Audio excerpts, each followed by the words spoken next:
സാക്കിനായ നൂനിൻ്റെയും തൻവീനിൻ്റെയും നിയമങ്ങൾ.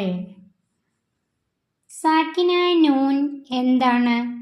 സുക്കൂനുള്ള നൂൻ, ഹറക്കത്തില്ലാത്ത ഒരു നൂനാണ്. ഹറക്കത്ത് എന്നാൽ ഫതഹ്, കസറ്, ലമ്മ.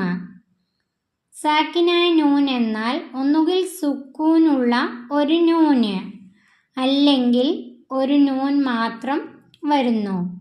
ഒന്നുകിൽ നൂൻ മാത്രം വരും, അല്ലെങ്കിൽ സുക്കൂൻ എന്ന ചിഹ്നം ചേർന്നു വരും. തൻവീൻ. തൻവീൻ എന്നാൽ ഇരട്ട ഹർക്കത്താണ്. തൻവീൻ എന്നാൽ ഇരട്ട ഹർക്കത്താണ്. ബാഇന് ഒരു ഫതഹ് വന്നാൽ ബ, ബാഇന് രണ്ട് ഫതഹ് വന്നാൽ ബൻ, ബാഇന് ഒരു കിസറാണെങ്കിൽ ബി, ബാഇന് രണ്ട് കസറാണെങ്കിൽ ബിൻ, ബാഇന് ഒരു ലമ്മാണെങ്കിൽ ബു, ബാഇന് രണ്ട് ലമ്മാണെങ്കിൽ ബുൻ. എന്നാൽ തൻവീന് ബാഇന് രണ്ട് ഫതഹ്, ഫതഹ് തൻവീൻ, രണ്ട് കസറാണെങ്കിൽ കസറ് തൻവീൻ, രണ്ട് ലമ്മാണെങ്കിൽ ലമ്മ് തൻവീൻ. സുക്കൂനുള്ള നൂനും തൻവീനും ഒരേ നിയമങ്ങളാണ്. സുക്കൂനുള്ള നൂനിനും തൻവീനിനും ഒരേ നിയമങ്ങളാണ്. കാരണം രണ്ടും ഉച്ചാരണത്തിൽ ഒരുപോലെയാണ്. തൻവീനാണെങ്കിലും സുക്കൂനുള്ള നൂനാണെങ്കിലും ഉച്ചാരണത്തിൽ എൻ എന്ന ശബ്ദമാണ് ഉണ്ടാവുക. ഉദാഹരണത്തിന് ബൻ, തൻവീനാണെങ്കിൽ ബൻ എന്നാണ് ഉച്ചരിക്കേണ്ടത്. സുക്കൂനുള്ള നൂന് ബായിന് ശേഷം വരുന്നു, ബൻ. ഇത് രണ്ടും ഒരുപോലെയാണ് ഉച്ചാരണത്തിൽ. ഇത് ബിൻ എന്നാണ്. എന്നാൽ തൻവീനാണെങ്കിൽ ബിൻ, കസറ് തൻവീൻ ആയതുകൊണ്ട് ബിൻ. ഇത് ബുൻ എന്നാണ്. ബായിന് രണ്ട് ലമ്മുണ്ടെങ്കിൽ ബുൻ, ലമ്മ് തൻവീനാണെങ്കിൽ ബുൻ എന്നാണ് ഉച്ചാരണത്തിൽ. രണ്ടും ഉച്ചാരണത്തിൽ ഒരുപോലെയാണ്, എന്നാൽ എഴുത്തിൽ വ്യത്യാസമുണ്ട്. തൻവീൻ പദത്തിൻ്റെ ഇടയിൽ വരില്ല, എന്നാൽ സുക്കൂനുള്ള നൂൻ പദത്തിൻ്റെ ഇടയിലും പദത്തിൻ്റെ അവസാനത്തിലും വരും. സാക്കിനായ നൂനിനും തൻവീനിനും 5 നിയമങ്ങളാണ്. സാക്കിനായ നൂനിൻ്റെയും തൻവീനിൻ്റെയും വിധികൾ അഥവാ നിയമങ്ങൾ. സാക്കിനായ നൂനിൻ്റെയും തൻവീനിൻ്റെയും നിയമങ്ങൾ 5 ആണ്. 1 ഇൽഹാറ്, 2 ഇദ്ഗാമും ബിഉന്ന, 3 ഇദ്ഗാമും ബിലാ ഉന്ന, 4 ഇഖ്ലാബ്, 5 ഇഖ്ഫാ. ഇൽഹാറ് എന്നാൽ വെളിവാക്കൽ, മണിക്കരുത്. ഇൽഹാറ് എന്നാൽ വെളിവാക്കൽ.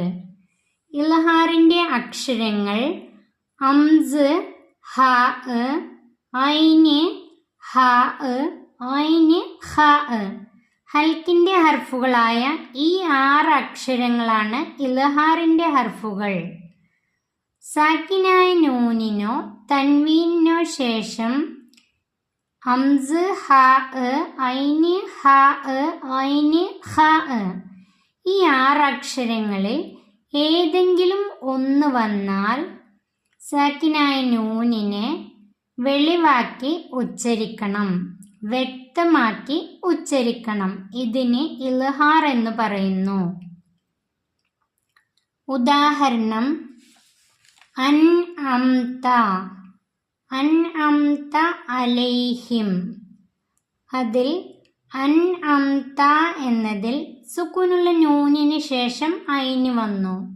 അതിനെ വെളിവാക്കി ഉച്ചരിക്കണം, മണിക്കരുത്. ഇതിനെ ഇൽഹാർ എന്ന് പറയുന്നു. രണ്ടാമത്തെ ഇദ്ഗാമും ബിഉന്ന.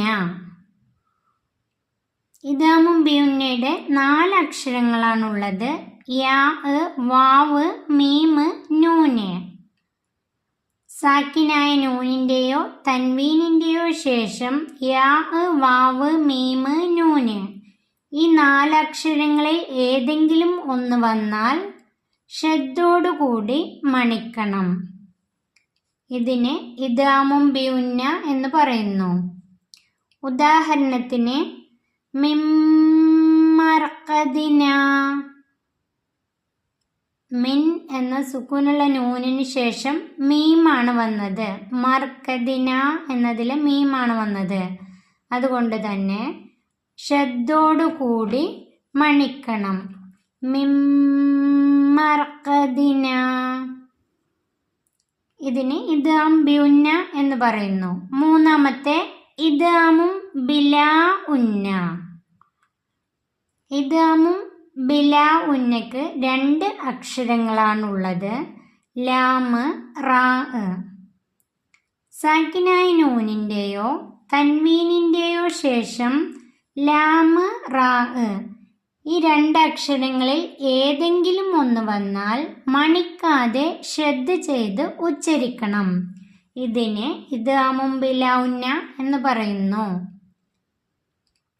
ഉദാഹരണത്തിന് മിർ റസൂലിൻ. സുക്കൂനുള്ള നൂനിന് ശേഷം റാ വന്നപ്പോൾ മണിക്കാതെ ശ്രദ്ധ ചെയ്ത് ഉച്ചരിക്കണം. മിർ റസൂലിൻ ഫഹുവ ഫീ ഈശത്തിർ റാളിയ.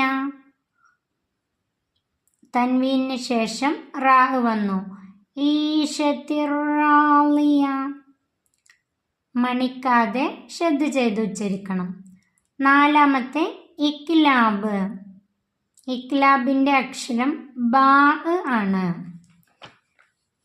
സാക്കിനായ നൂനിൻ്റെയോ തൻവീനിൻ്റെയോ ശേഷം ബാ വന്നാൽ മീമായി മറിച്ചു മണിക്കണം.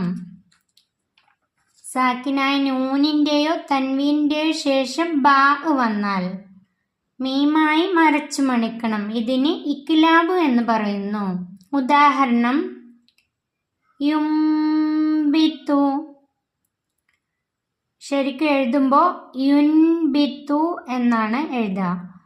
പരിശുദ്ധ ഖുർആനിൽ അതിൻ്റെ മേതെ യുൻബിത്തു എന്നതിൻ്റെ മേതെ ഒരു മീമ്, ചെറിയൊരു മീമ് കാണാം. അതിന് ഉച്ചരിക്കേണ്ടത് യുംബിത്തു. മീമായി മറിച്ചു മണിക്കണം. യുംബിത്തു എന്നാണ് ഉച്ചരിക്കേണ്ടത്. യുൻബിത്തു എന്ന് ഓതാൻ പാടില്ല. അടുത്തത് അഞ്ചാമത്തെ ഇഖ്ഫാ. ഇഖ്ഫായിന് 15 അക്ഷരങ്ങളാണ് ഉള്ളത്.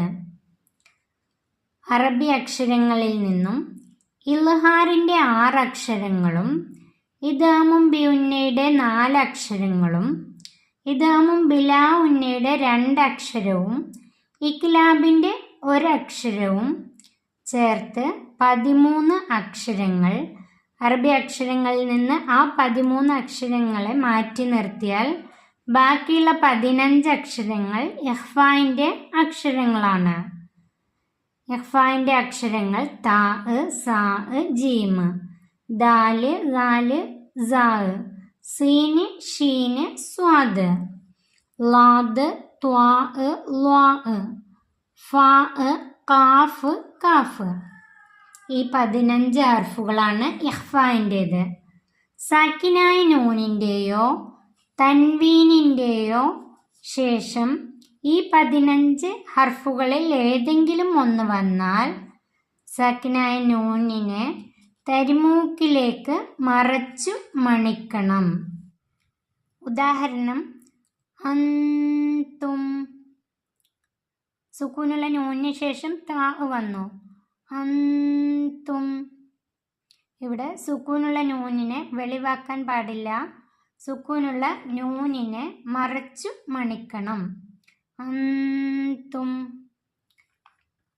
മന്തസക്ക. മന്തസക്ക എന്നതിൽ സുക്കൂനുള്ള നൂനിന് ശേഷം താ വന്നു. ഇതിനെ തരിമൂക്കിലേക്ക് മറച്ചു മണിക്കണം. ഇതിന് ഇഖ്ഫാ എന്ന് പറയുന്നു.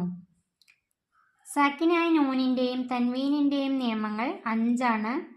ഈ 5 നിയമങ്ങളെ ഇതുപോലെ ഒരു കോളം തയ്യാറാക്കിയാൽ എളുപ്പത്തിൽ മനസ്സിലാക്കാം. ഈ നിയമങ്ങൾ നന്നായി പഠിച്ചു വെക്കാം. വീഡിയോ നിങ്ങൾക്ക് ഉപകാരപ്പെട്ടാൽ സബ്സ്ക്രൈബ് ചെയ്ത് നിങ്ങളുടെ കൂട്ടുകാരിലേക്ക് ഷെയർ ചെയ്ത് കൊടുക്കണം.